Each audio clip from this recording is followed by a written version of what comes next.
बिस्मिल्लाहिर्रहमानिर्रहीम, अस्सलाम वालेकुम। मैं हूँ दुआ Malik, NLP life coach, therapist and hypnotist.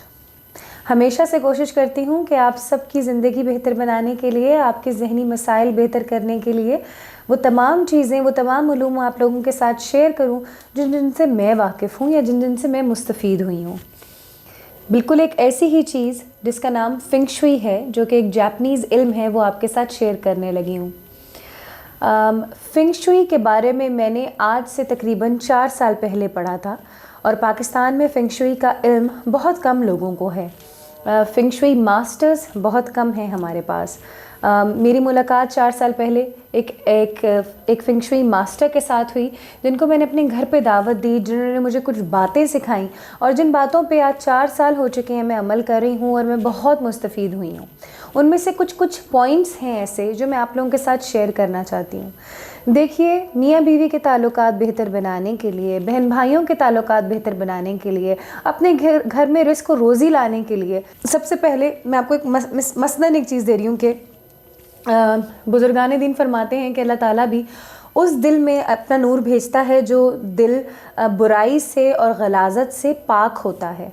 बिल्कुल इसी तरह फ़रिश्ते, मलाइक, खुशियाँ, पॉजिटिव एनर्जीज़, या अगर हम साइंसी ज़ुबान में बोलेंगे तो ये यिन यांग एनर्जीज़ जो हैं, जो ज़ेन एनर्जी है, वो सारी हमारे घर तभी दाखिल होगी जब हमने उस घर को ऐसी जगह बनाया हुआ होगा कि वहाँ पे रिस्क और रोज़गार और बरकतें और रहमतें नाजिल हों। इसके लिए सबसे पहले तो अल्लाह पाक का कलाम हमारे घर में लाजमी होना चाहिए सुबह, जिसको हम फेंग शुई में कहते हैं, फेंग शुई में क्या कहते हैं इसको, चैंटिंग लाजमी होनी चाहिए। तो सुबह उठते साथ हम अपने घर में, ये मेरे पॉइंटर्स आप बना के लिख लें अपने घर में, खैर व बरकत, रिस्क रोज़ी के लिए और तमाम मामलात की बेहतरियों के लिए जो चीज़ें मैं अपनी ज़िंदगी में करती हूँ वो सारी चीज़ें आप लोगों के साथ शेयर करने वाली हूँ। रोज़ाना सुबह उठ के आपने चैंटिंग अपने घर में, ताकि आपके घर की एनर्जीज़, देखें हर चीज़, every physical entity has a metaphysical entity as well, metaphysical energy as well. तो आपका घर भी एनर्जीज़ इमिट करता है, एब्जॉर्ब करता है। अपने घर में पॉजिटिव एनर्जीज़ रेज़ करने के लिए आप रोज़ाना सुबह, जो लोग मुसलमान हैं या गैर मुस्लिम भी हैं वो ये करके देख सकते हैं, उनको अच्छा ही महसूस होगा। रुकिया लगा सकते हैं जो कि तकरीबन 12 से 15 मिनट की होती है, अपने घर के किसी स्पीकर में, मिडिल पॉइंट में, जहाँ सारे घर में आवाज़ गूंजे, या अगर बहुत बड़ा घर है आपका तो आप 4 कोनों में लगा सकते हैं। रुकिया रोज़ाना सुबह उठ के आपने सबसे पहले नाम ही अल्लाह का लेना है, हमेशा आपको बताती हूँ, सुनना है। और या तो आपका सीधा बुर्द शरीफ आता है 30 मिनट का, यूट्यूब पे अवेलेबल है, या तो आप वो लगा सकते हैं। इससे आपके घर की एनर्जीज रेज़ होंगी सुबह सुबह। बहुत सारे लोग सूरह बकरा लगाते हैं, वो बहुत लंबी होती है, इसलिए मैं रुकिया का आप लोगों को सजेस्ट करती हूँ और करूँगी। ये ना हो कि फिर आप बीच में सूरह बकरा रोक दें तो वो एक गलत बात हो जाती है। पर्सनल एनर्जीज़ रेज़ करने के लिए, हाई करने के लिए, पॉजिटिविटी को खींचने के लिए आप सूरह रहमान कान बंद करके सुन सकते हैं, मेडिटेशन की तरह। अच्छा, इस वक्त हम घर की बात कर रहे हैं, ये तो हो गई चैंटिंग। घर से बाहर वाले एरिया से मैं अंदर तक आती हूँ। घर के बाहर वाला एरिया आपका, हमेशा मेरी वालदा ने भी और बुज़ुर्गों ने भी मुझे समझाया कि बाहर का जो एरिया होता है वहाँ से मलाइक और फरिश्ते अंदर आते हैं, और अगर उनको वही एरिया साफ़ ना मिले, वही एरिया पाक ना मिले, यानी कि घर के कोनों में भी जाले बहुत बुरी बात होते हैं हमारे दीन में भी, और ख़ास करके अगर दरवाज़े और खिड़कियाँ साफ़ ना हो तो ये बहुत गलत बात होती है। मलाइक और फरिश्ते क्योंकि पाक होते हैं, वो पाक जगहों से ही गुज़रना पसंद करते हैं। तो ग्रिल्स हैं, उनको साफ़ करके हमेशा रखनी है। दरवाज़ों पे कोई जाला, कोई गंद नहीं होना चाहिए, घर के बाहर कोई गंद नहीं होना चाहिए, बल्कि आप अपने घर में मलाइक और फरिश्तों को, रहमतों को और बरकतों को जो कि दरवाजे और खिड़कियों से दाखिल होती हैं, उनको आपने जो है वो फूलों के साथ वेलकम करना है। यानी अपने घर के बाहर प्लांट्स और फूल लगा दें। पौधा एक ऐसी चीज़ होता है जो कि खुद रो होता है, जो कि खुद से बढ़ता रहता है, ठीक है। आपने उसको पानी देना है, सवाब आपको अलग मिलेगा, नेचर के साथ आपकी हीलिंग अलग होती रहेगी। घर के बाहर पौधे लगाना, पौधों से घर के बाहर का एरिया खूबसूरत बनाना लाजमी है। घर के बाहर अंधेरा नहीं होना चाहिए, ये एक फेंग शुई का रूल है। घर के बाहर जो एंट्रेंस पे, मेन गेट पे या अंदर आने वाले रास्ते को जितना रोशन बना सकते हैं उतना बना दें। मैंने तो वो LED लाइट लगा दी थी, वो महंगी वाली पकड़ के उसके बाद जो आपका घर का अंदर आने का पैसेज होता है वहाँ पे भी आपने जो है वो विंड चाइम्स एक अच्छा इफ़ेक्ट देती हैं। विंड चाइम्स एक खूबसूरत सी आवाज़ क्रिएट करती हैं, एक रिलैक्सिंग आवाज़ क्रिएट करती हैं। उसके बाद पेबल्स जो होते हैं वो एक नेचर से एक नेचुरल चीज़ होती हैं, जिस तरह पौधे होते हैं उस तरह पेबल्स भी होते हैं, वो आप रख सकते हैं एंट्री के ऊपर, वो बहुत अच्छे लगते हैं। अच्छा, फिर एक और आपको मैं फेंग शुई का रूल बता दूं कि कलर्स जो हैं उनके ऊपर मेरी नेक्स्ट वीडियो कलर्स के ऊपर होगी। कलर्स वाली वीडियो आपने लाजमी देखनी है। उन रंगों को किस तरह आपने अपनी शख्सियत में, अपने रिश्तों में और अपने घर की सजावट में इस्तेमाल करना है, वो मैं अपनी नेक्स्ट वीडियो में बताऊंगी।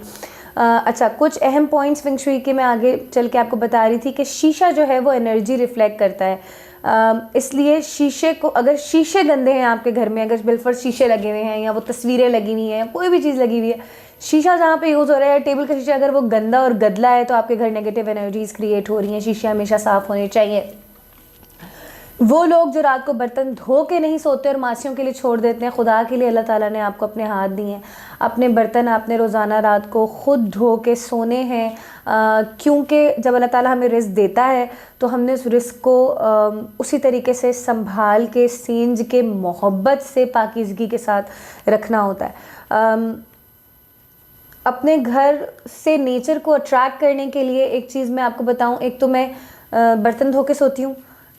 कचरा घर के अंदर नहीं होना चाहिए। ये वो चीज़ें जो दीनी भी हमारे रिस्क के लिए हमें समझाई गई हैं हमारे बुज़ुर्गों की तरफ से कि बर्तन गंदे ना हो, कचरा घर के अंदर ना मौजूद हो, रात को सोते हुए तमाम कचरा घर से बाहर और ढका हुआ हो। चिड़ियों को और चूंटियों को मैं हर हफ्ते चूंटियों को जो है ना ऐसे मुट्ठी में भर के चीनी बाहर किसी जगह कोने में डालकर आ जाती हूँ। चिड़ियों को जो चावल बचे वो प्लेटों में जमा करते रहें, फेंकें नहीं डस्टबिन में। चावल और रोटी बिल्कुल डस्टबिन में नहीं फेंकें। पाकी और नापाकी के डस्टबिन आपके अलग होने चाहिए, ये बात मेरी याद रखिएगा। यानी कि पेम्पर और रोटी एक ही डस्टबिन में ना फेंक दें। मैंने देखा है लोगों को ये करते हुए और मुझे बहुत उनके ऊपर ईमान से तरस आया। बहरहाल आटा, रोटी और चावल जो हैं वो आप लोग एक जगह जमा करके रखते रहें और उनको चिड़ियों के लिए डाल दें। चिड़ियों के लिए पानी और खाने वाला एक आप वो जो मिट्टी का बर्तन नहीं होता बड़ा वाला, वो डाल के रख दें। और यकीन करेंगे जब आप उनको खाना नहीं देंगे ना तो उन दिनों वहाँ पे आके रश लगा देंगी और आपको पता चल जाएगा कि मेरे बच्चे खाना मांग रहे हैं। ठीक है, क्योंकि इंसान जो होता है ना वो बहुत ज़्यादा बेवफा होता है। हम किसी के घर दावत में खाना खाकर आते हैं तो हम खुश नहीं होते, हम घर आके भी बातें बनाते हैं, हम शुक्रगुजार नहीं होते, हम उसके लिए दुआ नहीं करते। मगर बेचारा जानवर जो होता है ना वो इस मामले में हमसे अच्छा होता है। चूंटी जब एक एक निवाला लेती है, एक दाना चुगती है ना तो वो 2 दिन उसके घर जाके चलता है। वो अपने घर लेके जाती है और 2 दिन वो दाना से वो पेट भरता है। तो आपकी एक मुट्ठी कितनी खलकत की खिदमत कर सकती है अल्लाह ताला की, और रिस्क जो है ना उसमें पाक होगा। बाबा अशफाक अहमद का मुझे एक वाक़या यहाँ से याद आ गया। मेरे दोस्त हैं, वो मुझे बता रहे थे कि मैंने नहीं, बाबा अशफाक अहमद और जनाब बानो कुदसिया जब शादी हुई तो उनके हालात कुछ ज़रा ऊपर नीचे, जैसे शादी के शुरू में हर बंदे के चलते हैं उस तरीके के चल रहे थे। तो वो अपने मुर्शिद के पास गए और उन्होंने पूछा कि बाबा मतलब ये हालात मेरे ऐसे हैं, मैं क्या करूँ। तो बाबा अशफाक अहमद को बोला कि जब भी तुम कोई आटा, चीनी और राशन घर में लाया करो उसको धो दिया करो। तो बाबा अशफाक अहमद और बानो कुदसिया जो हैं वो घर आ गई और मुर्शिद के सामने, क्योंकि बोलने का भी उनको ज़्यादा वो नहीं था अदब के उसमें रहते हुए, घर आ गए। तो दोनों ने, मियाँ बीवी ने खूब सोचा कि भाई धो दे, मतलब आटा धो देंगे तो गीला हो जाएगा। वापस गए अपने बुजुर्ग के पास, पूछा कि बाबा हमने आपसे ये सवाल किया था, हमने सोचा 2-3 दिन हमें समझ नहीं आया। तो उन्होंने बोला धो दिया करो, मतलब पाक कर दिया करो। जब भी अपने घर आटा, चावल, चीनी लेकर आओ तो उसको तकसीम कर दिया करो, मतलब कि कुछ हिस्सा जो है वो निकाल दिया करो गरीबों को या मुस्तहकीनों को, या तुमसे ज़्यादा जो मुश्किल में है उनको दे दिया करो।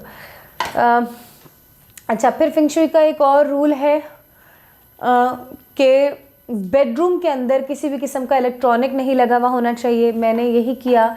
उस दिन के बाद से मैंने टीवी निकाल के फेंक दिया, मतलब कमरे से बाहर। अब मेरा टीवी सिर्फ मेरे टीवी लाउंज में है, क्योंकि ज़ाहिर है इलेक्ट्रिसिटी की जो चीज़ें होती हैं वो अपनी अलग अलग किस्म की शुआएँ फेंकती हैं, अलग अलग किस्म की शुआएँ होती हैं। तो वो इलेक्ट्रिसिटी जो है वो आपके कमरे में नहीं होनी चाहिए। पर्दा बहुत ज़्यादा ज़रूरी है। अब देखिए, ये जापानीज़ इल्म है जो कि सदियों पुराना है, और दीन भी जो फिंग शुई कहता है, हमारा दीन भी वही कहता है। जो हमारा दीन कहता है वो आज अंग्रेज़, वो आज जापानीज़, वो फिंग शुई और वो ये तमाम उलूम के नाम बदल गए हैं, असल में वो इस्लाम सारा कुछ।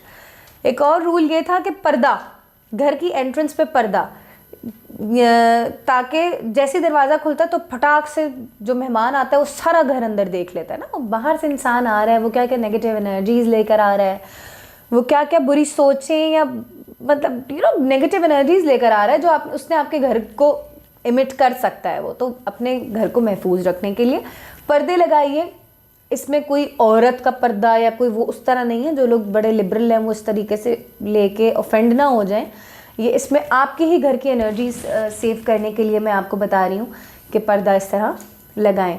कमरों के बाहर भी पर्दा लगाने के लिए कहा है, और ये वो ज़माना था, वो बाबरकत ज़माना था जब रिश्ते भी महफूज हुआ करते थे और रोज़गारें भी महफूज हुआ करती थी। उस वक्त कमरों के बाहर जो थे वो पर्दे लगा करते थे। एक और फिंग शुई का रूल है, बहुत अमेजिंग, मैं आपको बताने वाली हूँ। कमरे के अंदर बाथरूम नहीं होना चाहिए, कमरे के अंदर बाथरूम नहीं होना चाहिए। और बाबरकत ज़माना, पुराना ज़माना, हमारी नानी दादी का ज़माना जो होता था, उस वक्त बाथरूम जो थे वो घरों से निकल के वो सहन में दूर जाके होते थे, क्योंकि बाथरूम में नेगेटिव एनर्जीज़ होती हैं। अब हम आ चुके हैं बाथरूम में, एंट्रेंस से हमने शुरू किया, हम किचन में आए, हम बेडरूम्स में आए, हम बाथरूम में आ रहे हैं। बाथरूम का ये रूल है जनाब कि क्योंकि हम तो रहते ही अटैच बाथ वाले ज़माने में, बाथरूम का दरवाज़ा हमेशा बंद होना चाहिए। No energies can come inside out from bathroom, ठीक है। जब भी नहाएं, पानी जो होता है वो फ्लो ऑफ मनी होता है, वेल्थ होता है, पैसा होता है, ठीक है, जापानीज़ उसमें इल्म में।